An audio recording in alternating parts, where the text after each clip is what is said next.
नमस्कार. आज गुढीपाडवा, मराठी नववर्षारंभ. आजच्या दिवशी पंचांग वाचन आवर्जून करावं.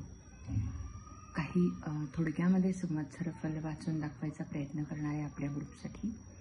श्री गणेशाय नमः, श्री सरस्वत्यै नमः. अत संवत्सर फलम.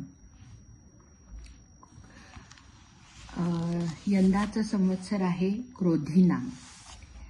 या संवत्सरामध्ये कुठल्याही संवत्सरात आता हे आहे यावर्षी क्रोधीनाम, पण पंचांगाची 5 अंग आहेत. तर ते रोज एक छोटंसं कुंडली आणि छोटंसं पंचांग जे ग्रुपवरती पाठवलं जातं ते त्याचं उद्दिष्ट हे आहे की ते रोज वाचन केल्याने काय फळ मिळतं ते फक्त मी आज आपल्याला वाचून दाखवते. तिथींच्या श्रवणाने लक्ष्मी प्राप्त होते.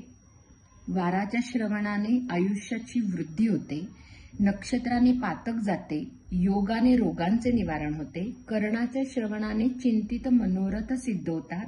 सर्वांच्या श्रवणाने नित्य गंगा स्नानाचे फल मिळते.